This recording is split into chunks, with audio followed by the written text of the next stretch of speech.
5 फरवरी सन 1967 की वाणी चल रही थी प्रातः क्लास। पहले पेज के मध्यांश में बात चल रही थी, अभी तुम बच्चों को ये निश्चय हुआ है कि राजाई देने वाला बाप है और गधाई देने वाला रावण है।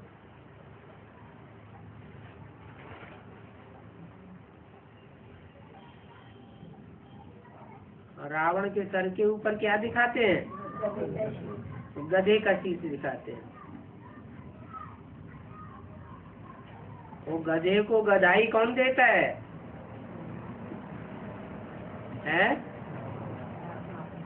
जो रावण के सर के ऊपर रखा हुआ है, ताज के मुआफिक लगा रखा है, उस गधे को गधाई कौन देता है?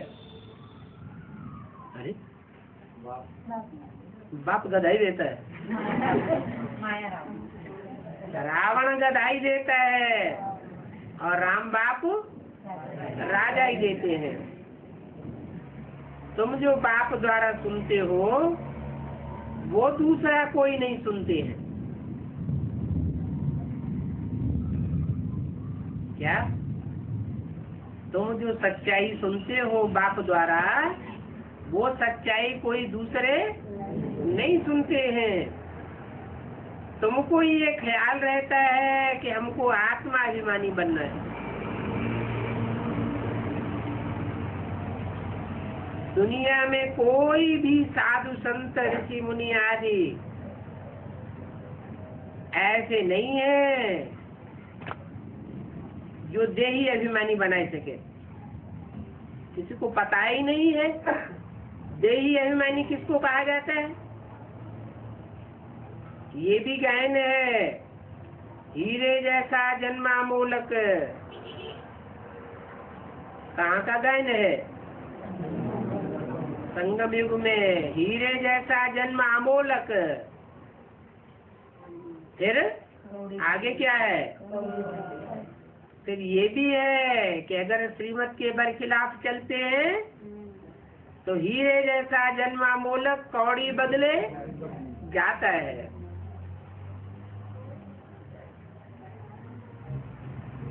अब हीरे जैसा जन्म तो सब कहेंगे, इन्हें लक्ष्मी नारायण का है, क्योंकि यही हीरो पार्टधारी है। लेकिन इनको भी इतना ऊंच जन्म कोई ने तो दिया होगा ना। इन्हें लक्ष्मी नारायण माने इशारा किस तरफ करते थे? लक्ष्मी नारायण के चित्र की तरफ इशारा करते थे। इन लक्ष्मी नारायण का जन्म हीरे जैसा है। उनके नीचे खड़े हुए राधा कृष्ण की तरफ इशारा नहीं किया। किसकी तरफ इशारा किया? लक्ष्मी नारायण के चित्र की तरफ। कोई ने ऐसा समझदार बनाया होगा ना।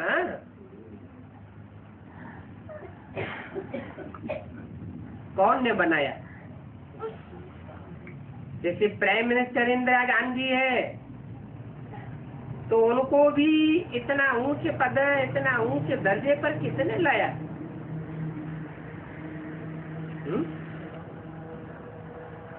वो अध की इंदिरा गांधी थी।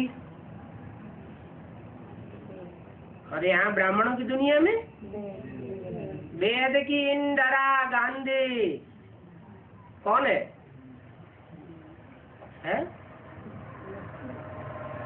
अरे उसको भी बाप ने इतना ऊंच पद दिलाया, हद की इंदिरा गांधी को। और यहाँ भी बेहद की इंदिरा गांधी को इतना ऊंच पद किसने दिलाया? जो वर्ल्ड मदर बन करके बैठ गई।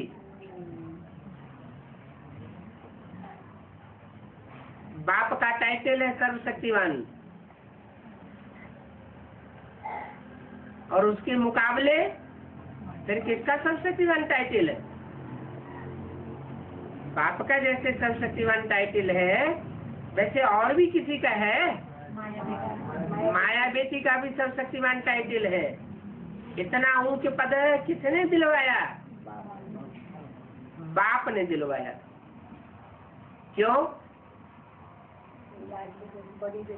बड़ी बेटी कैसे बन गई? लाडली बेटी कैसे बन गई? हाँ, क्योंकि माया ऐसी बेटी है बाप की जो पहले पहले मन बुद्धि से सरेंडर होती है, इसलिए वो बड़ी बन गई। जैसे बाप का टाइटल वैसे माया बेटी का भी टाइटल।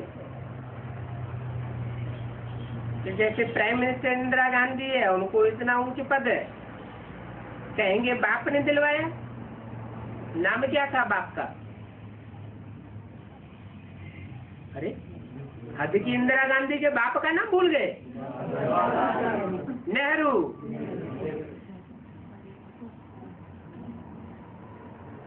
काहे का रूह?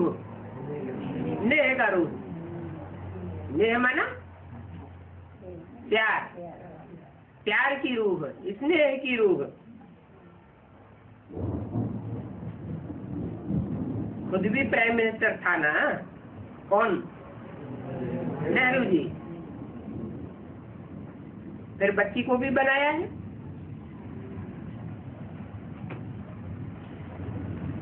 वो तो प्राइम मिनिस्टर था, तो प्राइम मिनिस्टर ने अपनी बच्ची को भी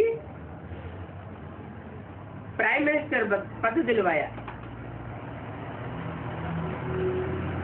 ये और कोई भी नहीं जानते हैं कि इन लक्ष्मी नारायण को ऐसा किसने बनाया।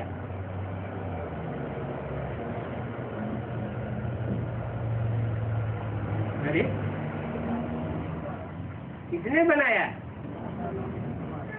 इन लक्ष्मी नारायण को। उनको इंदिरा गांधी को तो प्राइम मिनिस्टर नेहरू जी ने बनाया, और इन लक्ष्मी नारायण को किसने बनाया? कोई नहीं जानते होंगे तुम्हारे सिवाय, और तुम्हारे में भी नंबरवार समझते हैं। नहीं तो ऐसे बाप को बहुत प्यार से याद करें।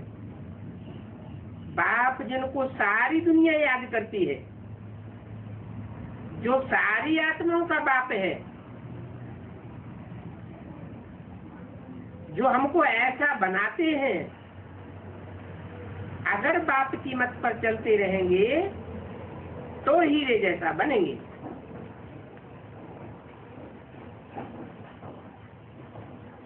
हीरे को रखने की डिब्बी देखो कैसी चीज है।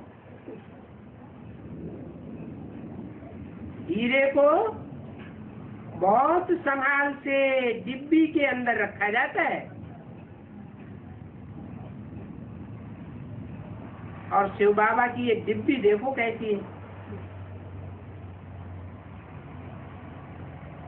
ये तो बहुत एक्सपेंसिव है।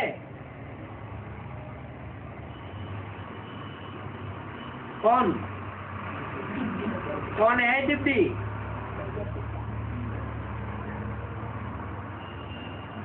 हीरे को रखा जाता है डिब्बी में। शिव बाबा हीरा नहीं बनता है। शिव बाबा का नंबर कोई रत्नों में नहीं है। जो रत्नों की गिनती में आवे वो फिर ऐसे सृष्टि चक्कर में भी आवे। न मैं गिनती में आता हूँ और न मैं चक्कर में आता हूँ।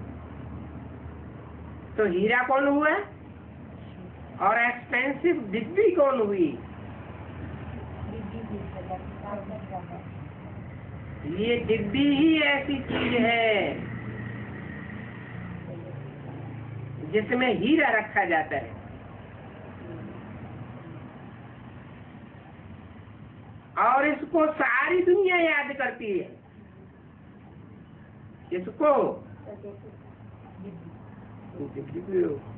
डिब्बी को क्या याद करती है? हीरे को क्यों नहीं याद करती? हाँ, क्योंकि डिब्बी है साकार में और हीरा वो है निराकार आत्मा। तो आत्मा को कोई थोड़े याद करता है।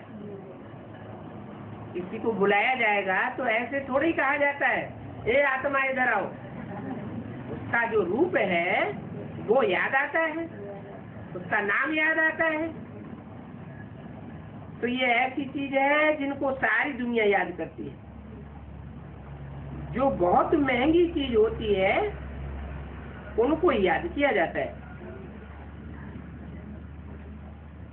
तो ये बाप बहुत महंगी चीज है,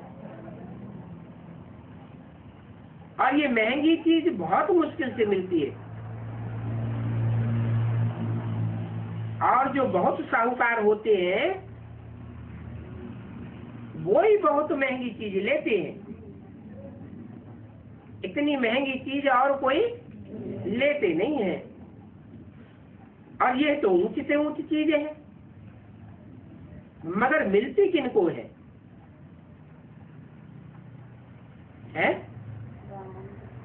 ये ऊंची से ऊंची चीज है, किनको मिलती है?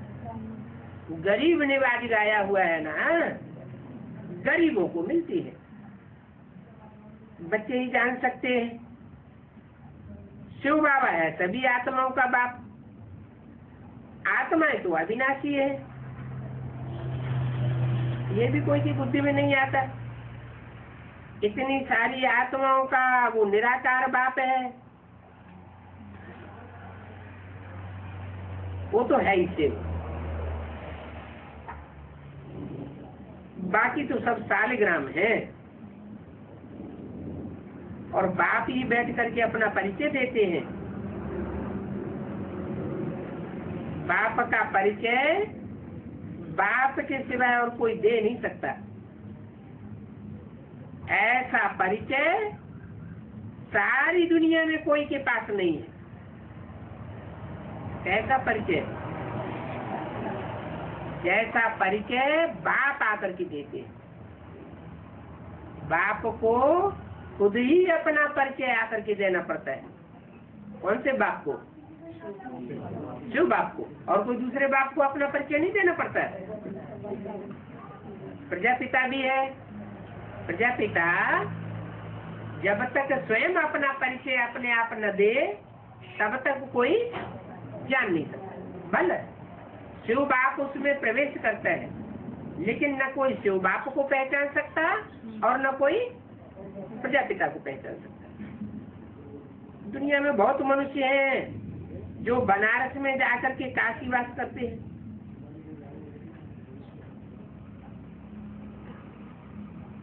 क्यों? ये बात क्यों प्रसिद्ध है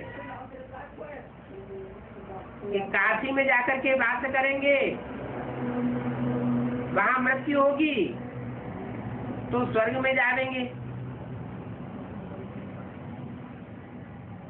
मैहर में जाकर ही निवास करेंगे तो नरक में जाएंगे।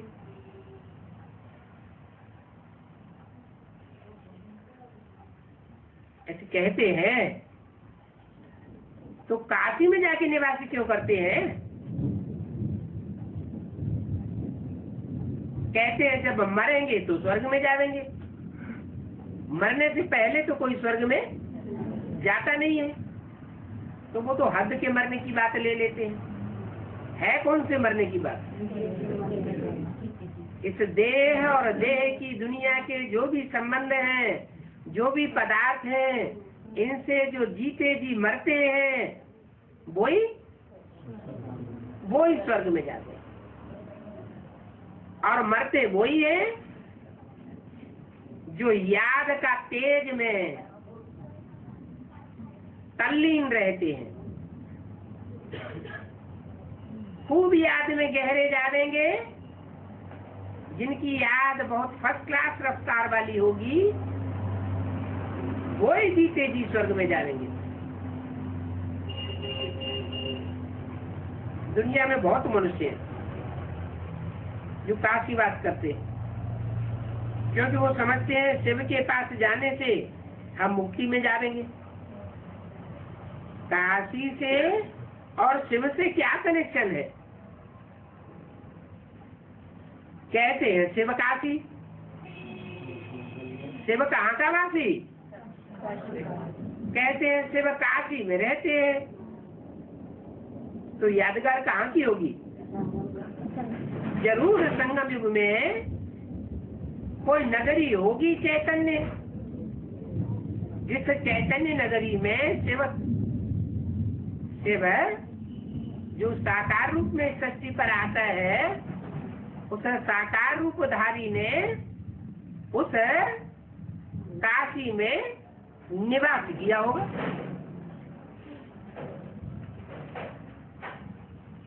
तो कहते हैं शिव काशी। कहते हैं शिव के पास जाने से मुक्ति मिलेगी, मुक्ति में जाएंगे।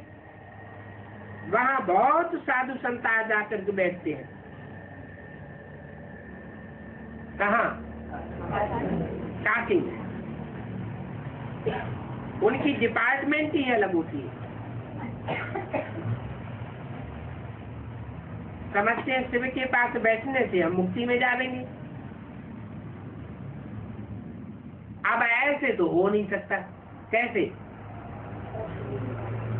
कि शिव के पास जाकर के कोई बैठ जाए तो मुक्ति में चला जाएगा? याद बिल्कुल न करे।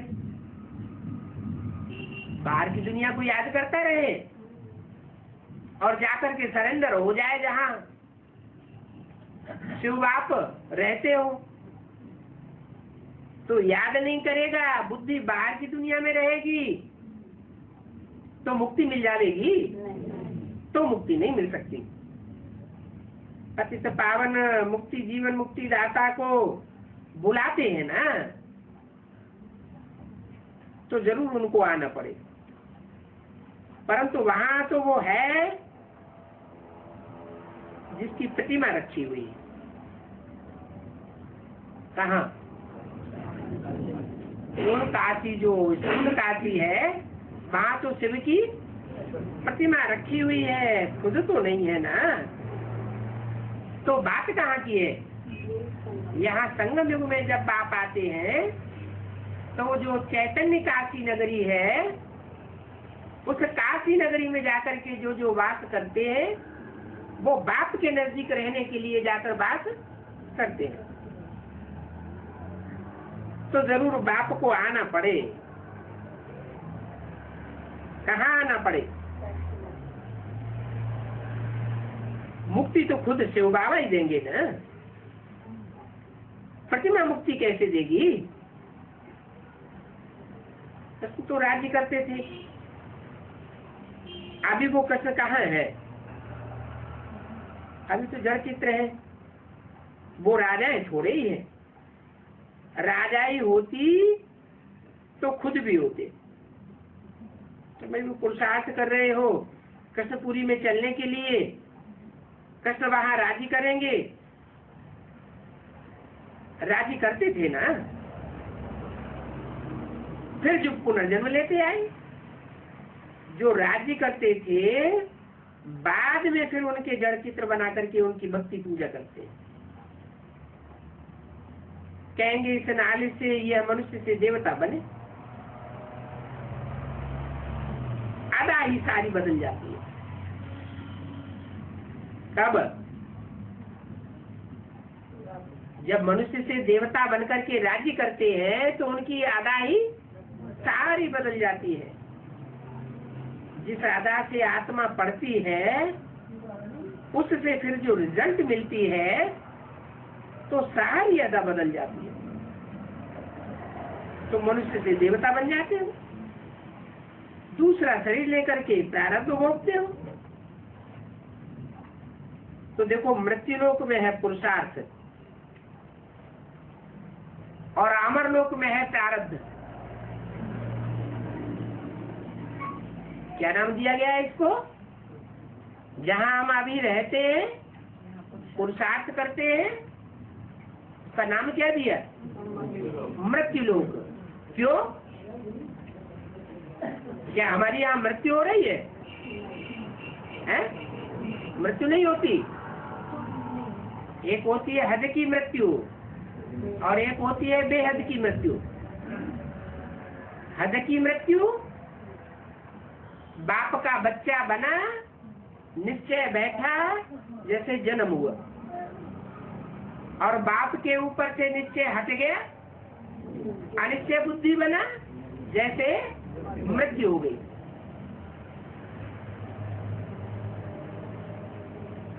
तो ब्रह्मा की सोल सबसे जास्ती जन्म मृत्यु के चक्र में आती है। सबसे जास्ती जन्म मृत्यु किसका होता है? बच्चे का होता है या बाप का होता है? जो पहला पत्ता, पहला बच्चा है इस सृष्टि का, वो सबसे जास्ती देवी बुद्धि होने के कारण जन्म मृत्यु के चक्र में आता हो। अभी अभी निश्चय, अभी अभी अनिश्चय। अभी अभी राम बाप के संग में आता है तो निश्चय हो जाता है। निश्चय बैठता है तो बाप बड़े प्यार से उसको अपने मस्तक पर बैठा लेते हैं। क्या नाम दिया है? चंद्रधर, चंद्रभाल। और जब उसे अनिश्चय बैठता है तो कहाँ चला जाता है? माउंट आबू गुलजार दादी में प्रवेश कर जाता है। अभी अभी निश्चय और अभी अभी मृत्यु। तो जब वहां चला जाता है मृत्यु लोकवासियों के पास, निश्चय बुद्धि के पास से हट करके मृत्यु लोकवासियों के पास चला जाता है, तो गायन है शास्त्रों में भी और मुरली में भी बोला है कि ब्रह्मा मृत्यु लोक में खलास होता है। जन्म कहाँ लेता है? मृत्यु लोक में खलास होगा तो जन्म कहाँ लेगा? अमर लोक में जन्म लेता है। तो अमर लोक में जरूर अमरनाथ के पास जाना पड़े। तो तुम भी अभी पुरुषार्थ कर रहे हो अमर लोक में जाने के लिए।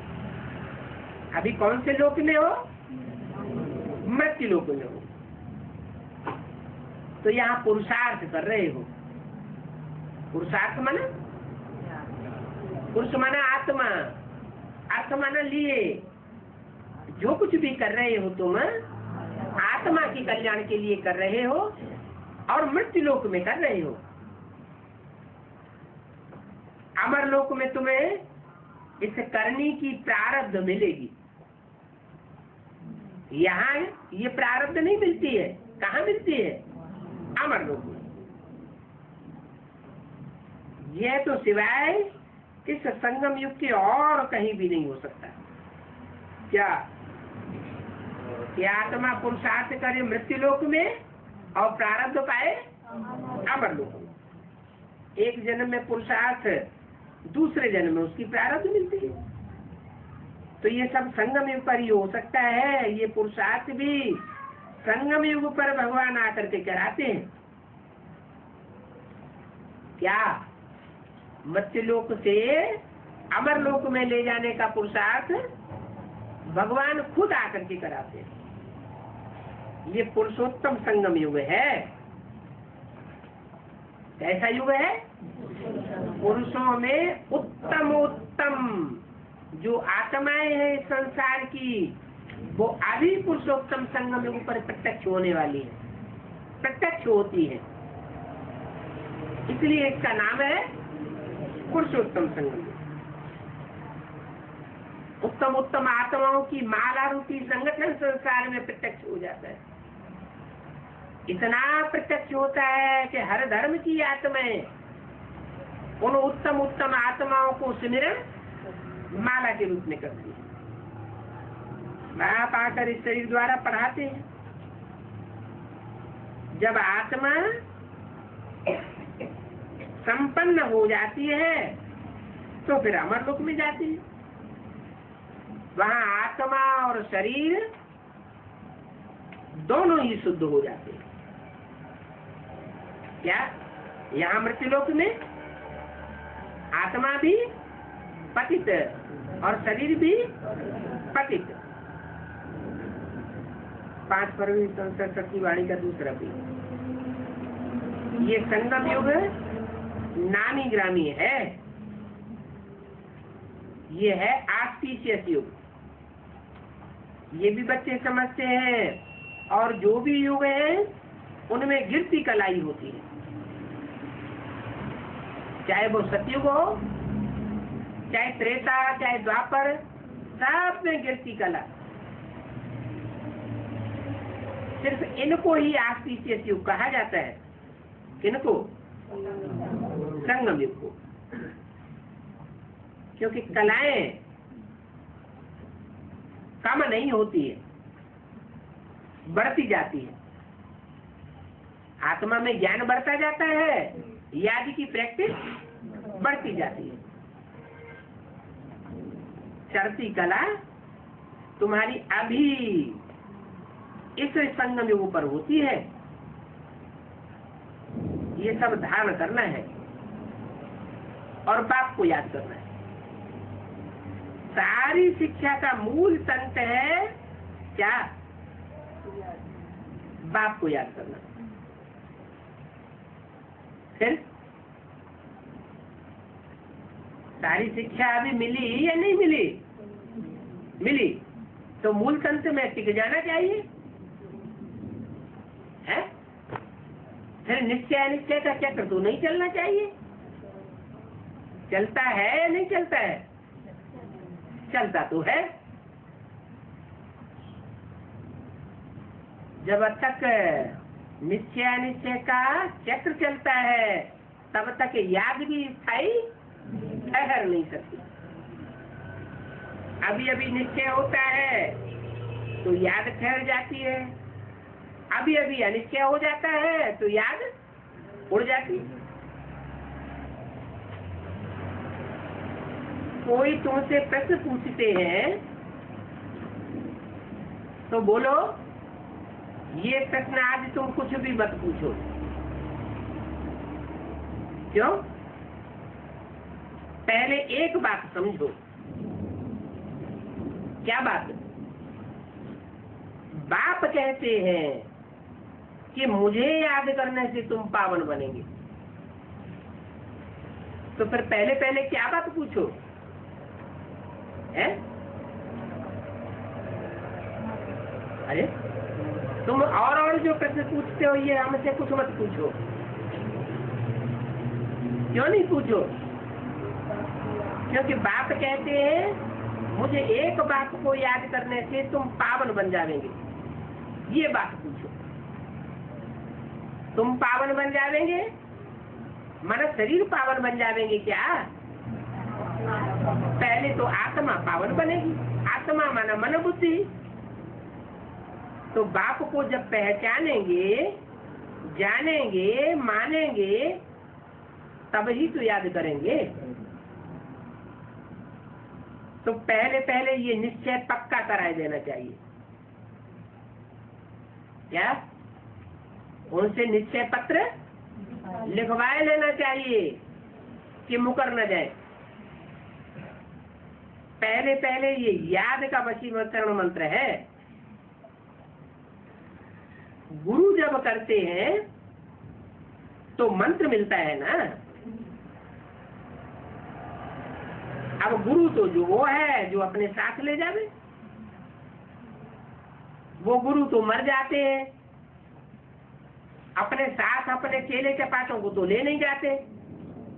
गुरु मर जाते हैं, फिर जो बड़ा चेला होता है वो गद्दी पे बैठ जाता है, फिर उसको गुरु कर लेते हैं।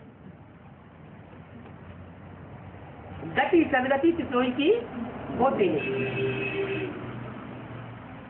तो गुरु वो है जो सदगति देवे। दुर्गति में गिरे हैं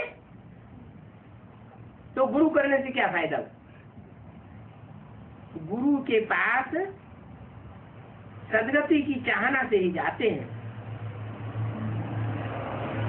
अब ये तो बाप भी है, टीचर भी है, सदगुरु भी है। कौन? शिव बाबा हमारा बाप भी है, जन्म देने वाला भी है और वर्षा देने वाला भी है। बाप क्या करता है? पहले जन्म देता है फिर वर्षा देता है। तो हम ब्राह्मणों को भी इस बाप ने ही जन्म दिया।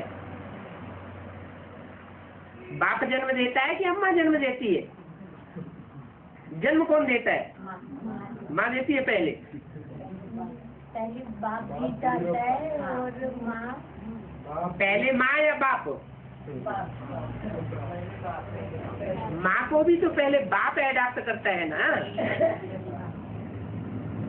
माँ भी तो रचना है ना, रचयिता तो बाप होता है। तो यज्ञ के आदि में भी ब्रह्मा माँ को बाप ने एडाप्ट किया। तो 10 साल तक यज्ञ चलता रहा। जिस माता के बारे में बोला कि ऐसी ऐसी बच्चियां थी जो मम्मा बाबा को भी ड्रिल सिखाती थी, डायरेक्शन देती थी, टीचर बन करके बैठती थी, वो आज यज्ञ में है नहीं। आदि में थी, अंत में फिर आएंगे। क्योंकि एक बार जो ब्राह्मण बनता है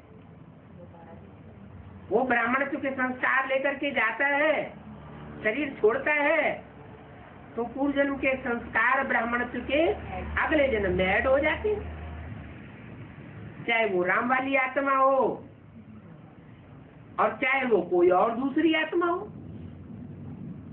तो जो बच्चे यज्ञ में आदि में थे, बहुत पावरफुल पुरुषार्थी थे, मम्मा बाबा के ऊपर भी हुक्म जताने वाले थे, वो बच्चे जब दोबारा जन्म लेकर के आएंगे तो क्या कोई ऐरा गैरा नक्सू पैरा ब्राह्मण से झुक करके रहेंगे? नहीं, उनके अंदर तो आदि के संस्कार हैं। तो जरूर उन्हें आदि में बाप से जन्म मिला था। वो बाप के बड़े बच्चे हो गए। जो भी बच्चे होते हैं बाप के, उनमें ज्यादा पावरफुल कौन सा होता है और कम पावरफुल कौन सा होता है? जो पहले पैदा होता है ज्यादा पावरफुल हो जाता है, और जो बाद में जन्म लेता है वो कम पावरफुल। वैसे भी कहते हैं बड़े भाई को बाप समान कहा जाता है। तो ये सबका बाप भी है, ये टीचर भी है। जो बापों का बाप होगा उसका कोई बाप नहीं होगा, और जो टीचरों का भी टीचर होगा उसका कोई टीचर नहीं होगा। कैसे पता चले? टीचर को तो कोई पढ़ा सके? टीचर को कोई बच्चा पढ़ा सकता है क्या? टीचर को कोई नहीं। और जो सुप्रीम टीचर है उसको तो कोई भी नहीं पढ़ा सकता। ये उसकी पहचान है। वो सबको पढ़ाई पढ़ावेगा, लेकिन उसको कोई पढ़ाई नहीं पढ़ा सकता। वो सदगुरु भी है। ऐसा गुरु सदगति देने वाला, वो आत्माओं का बाप है ना। तो पहले काय की सदगति करेगा? आत्मा की सदगति करेगा। वो आत्मा की सदगति करने वाला बाप शरीरधारी में प्रवेश करता है। तो जब शरीरधारी में प्रवेश करता है तो सदगुरु कहा जाता है। सदगुरु जिसके द्वारा बनता है वो दलाल के रूप में होता है या बिना दलाली किए सदगुरु का टाइटल मिल जाता है। सुंदर मेला कर दिया जब सदगुरु मिला दलाल। नहीं तो मिलन मेला नहीं हो सकता। मिलन मेला कब होता है?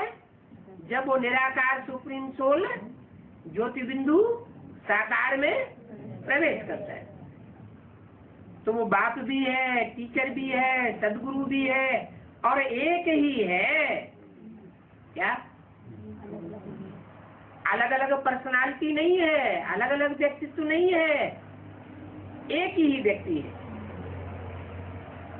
ऐसे नहीं जैसे तथाकथित ब्राह्मण समझ लेते हैं कि दादा लेखराज ब्रह्मा के रूप में वो बाप भी है, टीचर भी है और सदगुरु थे। अगर ब्रह्मा के रूप में टीचर होता तो फिर उसको पढ़ाई पढ़ाने वाला दुनिया में कोई नहीं होना चाहिए। लेकिन यज्ञ के आदि में उसको किसने पढ़ाई पढ़ाई थी?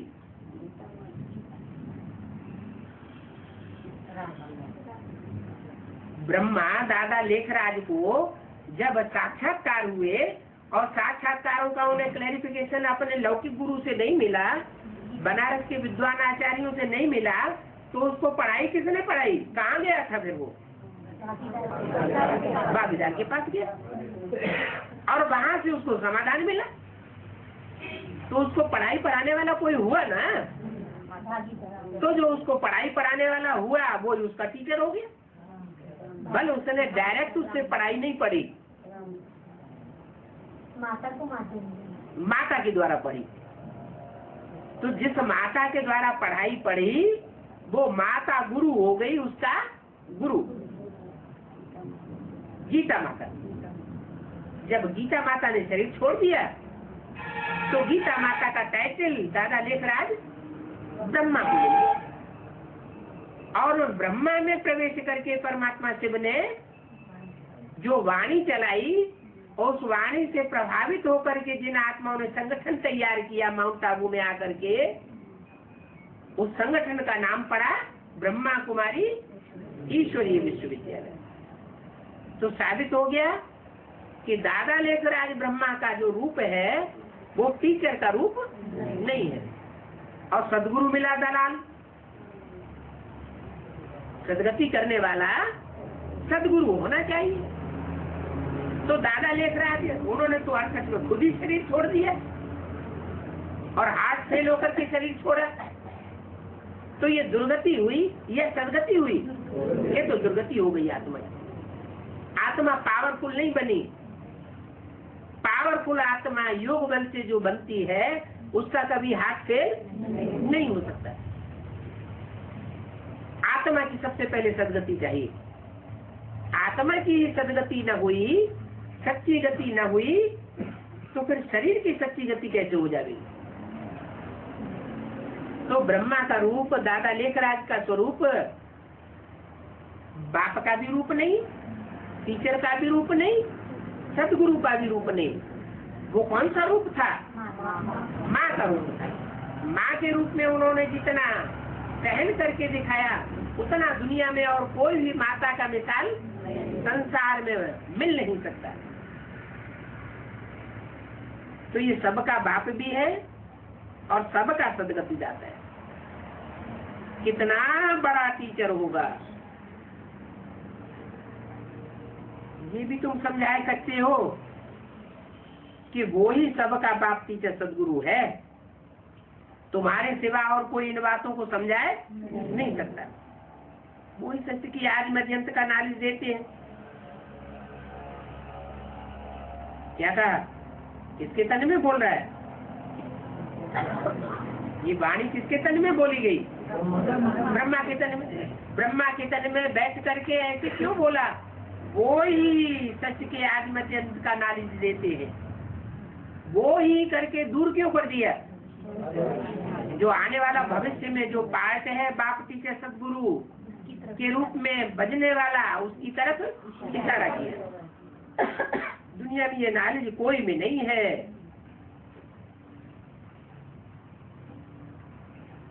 न रचना को और रचना की आज मध्यंत को जानते हैं। नेति नेति कह देते हैं। खुद जो विश्व के मालिक थे, जिन्होंने पूरे 84 जन्म लिए हैं, वो भी कहते हैं कि हम नहीं जानते। क्या कलयुग के अंत में जो आत्मा पहले कभी विश्व का मालिक थी पहले जन्म में, वो भी अंतिम जन्म में आके क्या कहती है कि हम उसके आज पर्यंत को नहीं जानते। अभी बात ये नॉलेज दे रहे हैं, फिर ये तुम भूल जाओगे। कब भूल जाओगे? जब अमर लोक में जाएंगे तो इस नॉलेज को भूल जाएंगे। क्यों भूल जाएंगे? जैसे मृत्यु एक ऐसा एक्सीडेंट है कि मृत्यु के बाद सब कुछ आदमी भूल जाता है, ऐसे ही ये मृत्यु लोक में जो सारी दुनिया की मृत्यु होती है और अमर लोक शुरू होता है, उस समय बीच में ये विनाश का ऐसा एक्सीडेंट होता है, दुनिया का सबसे बड़े से बड़ा एक्सीडेंट।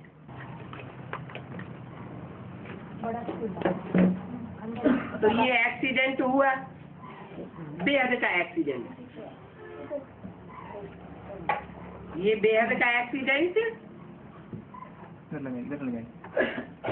हर 5-4 वर्ष में एक ही बार होता है।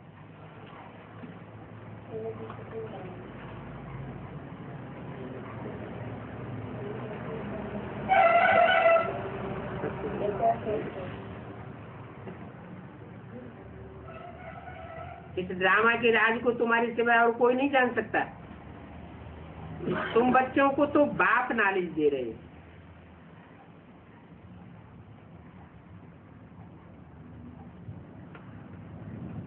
वो लक्ष्मी नारायण तो प्रारब्ध है। इस ड्रामा के राज को तुम्हारे सिवाय कोई जान ही नहीं सकता। तुम बच्चों को बाप नॉलेज दे रहे हैं। तुम समझते हो हम जितना बाप को याद करेंगे हमारे पाप कर्म भस्म होते जाएंगे और सतो प्रधान दुनिया के हम मालिक बनेंगे। अभी तो तमो प्रधान दुनिया के मालिक हैं। तमो प्रधान में करोड़ों मनुष्य होते हैं और सतो प्रधान दुनिया में बहुत थोड़े मनुष्य होंगे। सीढ़ी में देखो क्लियर लगा हुआ है कि सतयुग में इतनी आबादी और कलयुग में 500 करोड़ की आबादी।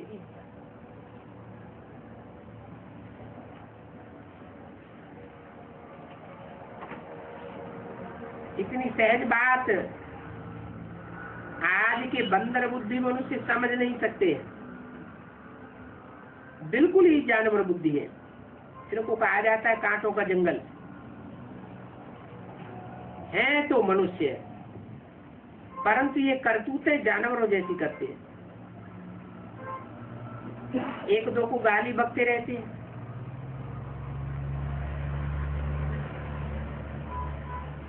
कहते हैं ना ये तो मकना हाथी है, डैम फूल है।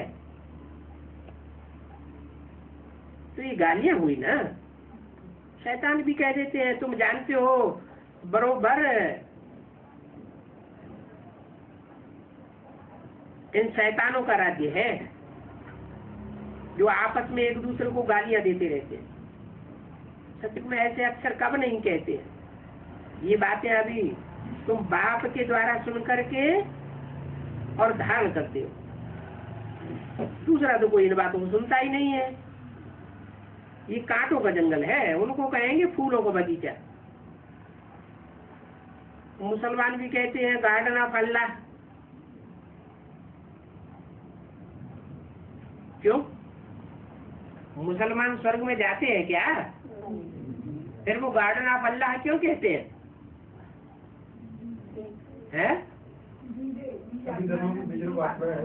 हाँ, जो और धर्मों की बीज रूप आत्माएं वो तो सब जाती हैं।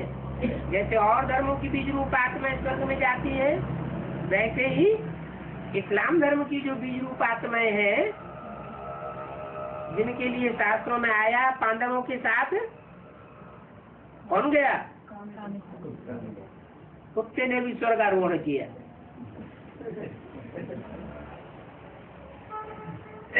तो गार्ड जो स्थापन करते हैं उसको स्वर्ग कहा जाता है। वहां का धर्म था। बाकी सब धर्म जो बाद में आते हैं वो अधर्म है। पहले तो कोई भी नहीं था। ये भी बात किसी की बुद्धि में नहीं है।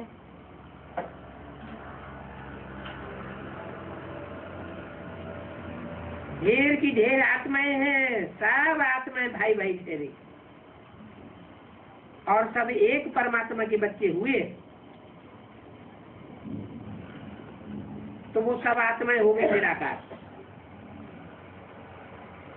और वो हुआ आत्माओं का बाप। फिर मनुष्य शक्ति में जो भाई बहने हैं उनका बाप कौन हुआ?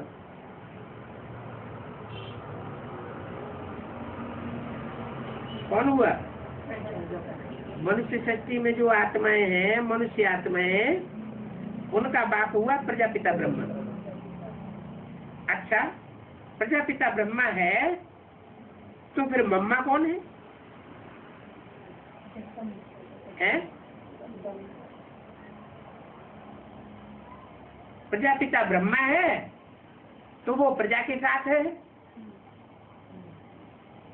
तो फिर उसके साथ अम्मा कौन हुई? वो जगता है। प्रजापिता माना 500 करोड़ की प्रजा का बाप, तो वो हुई सारी जगत की माता अम्बा। ये बहुत गुह्य बातें हैं समझने की। गुह्य बातें क्यों बताई?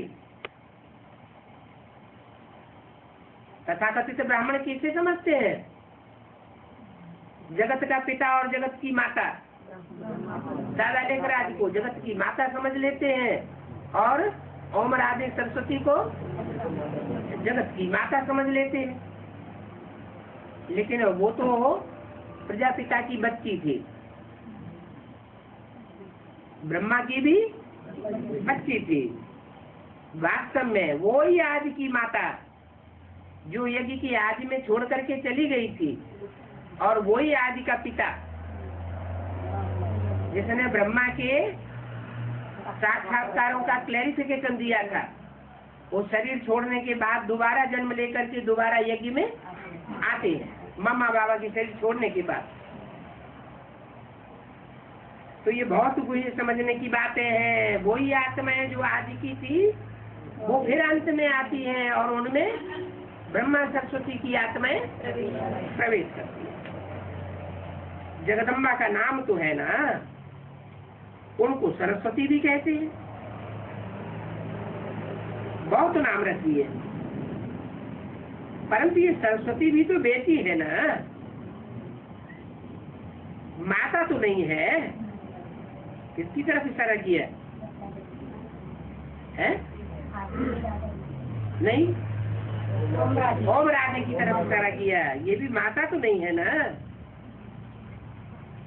सरस्वती जगदम्बा के बहुत चित्र हैं, किस्म किस्म के चित्र हैं। वास्तव में माता तो एक होनी चाहिए। और भक्ति मार्ग में कितनी माताएं दिखा दी है? 9 देवियां दिखा दी ना। तो वास्तव में माता तो एक होनी चाहिए। एक के अनेक नाम थोड़े ही होते हैं, मन से मुझ जाएंगे और फिर 8-10 भुजाएं दे देते हैं। अच्छा, भला ये काली ऐसी काली कैसे बन गई है? ये सब क्या है? काली कैसे काली बन गई है? नहीं, कोई काले काम होते हैं तो काली काली बन जाती है। तो बाबा कहते ये सब क्या है? माता तो फिर माता होनी चाहिए। प्रजापिता ब्रह्मा एक ही है, और ब्रह्मा अनेकों के नाम है। क्या ब्रह्मा के कितने मुख दिखाते हैं? 4-5 मुख दिखाते हैं। कहते हैं प्रजापिता ब्रह्मा एक ही है, उसको काय का मुख दिखाते हैं? भक्ति मार्ग में प्रजापिता का रूप, प्रजापति का भी मुख, बकरी का मुख दिखाते हैं। वो एक ही दिखाते हैं। ब्रह्मा को 4 मुख 5 मुख दिखाते हैं, और प्रजापिता को 1 मुख दिखाते हैं। देखो, माता भी तो एक ही होनी चाहिए ना। ये सब बातें न जानने के कारण ढेर बातें बना दी है। सरस्वती बेटी है, तुम भी सब बच्चियां हो, सरस्वती भी बच्ची है। बाबा बाबा कहती थी, स्त्री कभी पति को बाबा थोड़ी कहेगी। अगर ओम राधे पत्नी होती तो ब्रह्मा बाबा को बाबा थोड़ी कहती। तो ये सब कितनी बुरी बातें हैं, इनको समझने की भी बहुत बड़ी युक्ति चाहिए। नए किसी को ये बातें सुनाते हैं तो बेचारे मुझे पड़ते हैं। पहले पहले तो बाप का परिचय दो, फिर दूसरी बातें सुनाओ। क्या प्रश्न तो ढेर पूछेंगे, बोलो। पहले पहले अलग को तो समझो। क्या न नुक्ता को समझने की बात, न बे को समझने की बात, दूसरों को समझने की बात बाद में, पहले अलग को तो समझो, तो पीछे ये सब बातें समझ जाएंगे। फिर नुक्ता भी समझ में आवेगा, दे भी समझ में आवेगा, और दे के पीछे जो और भी है वो सब समझ में आवेगा। और बातों को छोड़ दो। बाप कहते हैं मुझे जानने से तुम सब कुछ जान जाएंगे। तो अभी सब कुछ जान गए हैं, कोई क्या है? अरे इतने साल से 70 साल से पढ़ाई हो रही है, तो 70 साल से कुछ जानने वाले कोई तो निकले होंगे। अगर निकले हैं तो सब कुछ जान गए होंगे ना, है? जान गए तो 84 जन्मों का हिसाब किताब भी जान गए होंगे। नहीं जाना? जाना 84 जन्मों का हिसाब जान लिया किसी ने? पूरी आत्मा होने। अच्छा, एक आत्मा ने जान लिया होगा। हाँ भाव जान लिया होगा तो दूसरों को बताएगा ना। फिर किसी को बताया? अब जी क्या बात हुई? इसका मतलब क्या हुआ कि एक को किसी ने पूरा पूरा नहीं जाना। अगर पूरा पूरा जान जावे तो अपने 84 जन्मों को भी जान जावे। बाप को जानने से तुम सब कुछ जान जाएंगे। अगर जान ही जाते तो फिर ये निश्चय अनिश्चय का चक्र क्यों आता? ये निश्चय अनिश्चय का चक्र सबसे पहले किसका खत्म होगा? पहले तो पहला पत्ता कौन है? जो पहला पत्ता है वो तो पहले पत्ते के पहले समाधान सब बातों का होना चाहिए। कहते भारत में क्या क्यों आते हैं? कोई प्रश्न करते हैं कि भगवान भारत में ही क्यों आते हैं, दूसरे देश में क्यों नहीं आते? इसका क्या कारण है? अरे कोई कारण होगा क्या? कारण ही ऐसे ही जहाँ से आया वहाँ आ गए। भारत ही पतित बनता है, भारत ही पावन बनता है। ऐसे क्यों दिखाया है? अरे भारत में क्यों आते हैं, हमारे देश में क्यों नहीं आते? तुम पहले ये तो जानो कि बाप है कौन। आते हैं कि बात बाद में? पहले क्या पक्का करो, बाप है कौन। 5 फरवरी सन की वाणी का तीसरा पेज।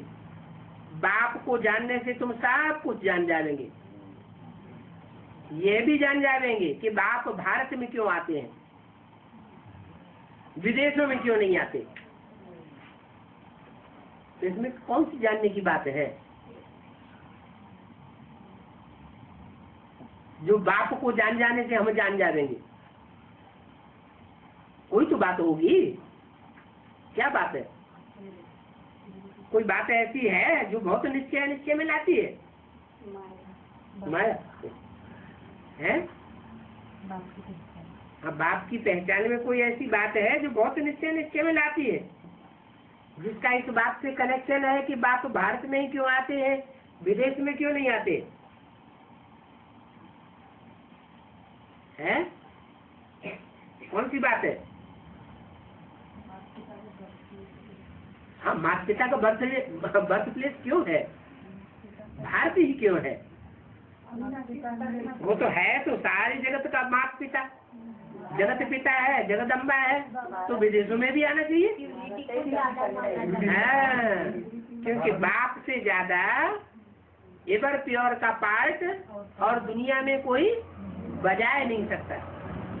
बाप जितना प्योर है उतना कोई भी मनुष्य आत्मा इतनी पवित्र पार्ट नहीं बजा सकती। बाप के पार्ट की यादगार मंदिर में दिखाई गई है। इसी बात में सबसे ज्यादा निश्चय आता है। किस बात में? कि बाप जो बाप के रूप में आया हुआ है वो विषपाई क्यों दिखाया गया? उसको विष पीने वाला क्यों दिखाया गया है? बाप तो कहते हैं अमृत छोड़ विष काहे को खाए। तो पूरी गंदगी जब खाए तभी सबको पवित्र बना। गंदगी खाने वाला कौन है? गंदगी को सूखने वाला कौन है? वो है जो कभी भी गंदगी में जन्म नहीं लेता। कौन नहीं लेता? सिर्फ सुप्रीम सोल कभी गंदगी में जन्म नहीं लेता। वो परकाया प्रवेश तो करता है लेकिन गर्भ से जन्म नहीं लेता। जो गर्भ से जन्म ही नहीं लेता वो अपवित्र कैसे बन जाएगा? तो वो जिसमें प्रवेश करता है उसमें प्रवेश करके ऐसा पार्ट बजाता है जिस पार्ट को मनुष्य मात्र जल्दी समझ नहीं पाता। मनुष्यों की तो बात ही छोड़ दो, तुम बच्चे भी शंकर के पार्ट को समझने में गलतियां कर देते हो। नंबरवार नहीं, नंबरवार होंगे तो कोई 100% भी होगा।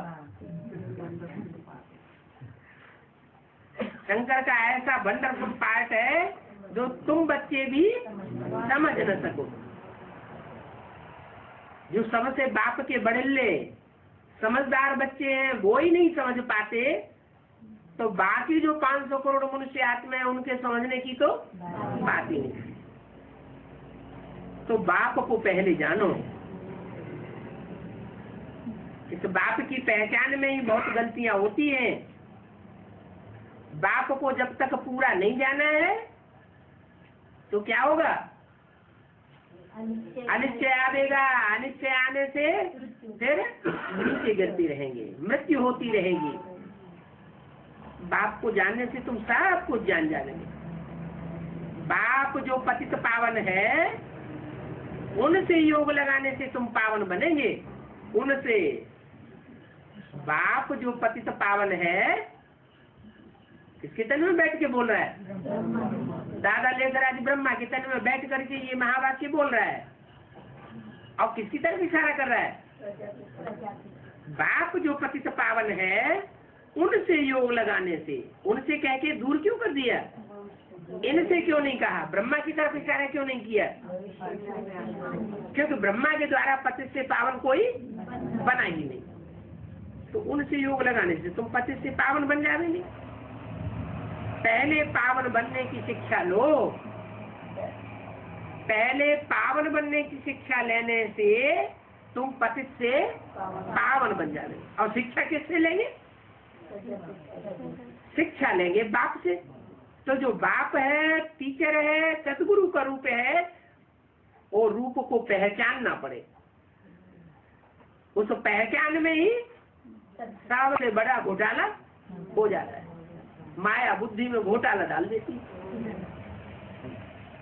तुम बच्चे कहते हो बाप आया हुआ है, माया कहती है नहीं, बाप नहीं आया हुआ है, कोई शैतान आया हुआ है। तो तुम्हारी बुद्धि को माया बरगला देती है।